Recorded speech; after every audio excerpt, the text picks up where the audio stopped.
Good afternoon, ladies and gentlemen. It's Curtis Brown Jr. coming at you from Denali, Florida, Shelby.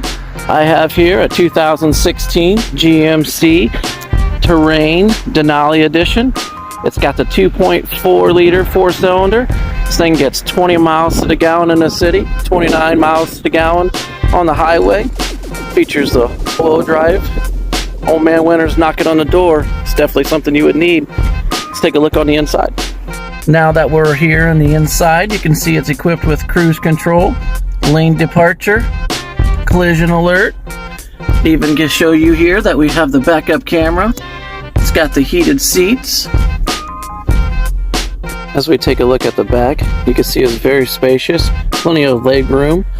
3 people can sit back here very comfortably. As we make our way to the back, it features this unique pin strapping, GMC. We come back here to the hatch now. Click the button. Hatch lifts right up. Show you all the cargo space has to offer in the back here. It's lots of space. Push the button right up top here. She shuts perfectly all by herself.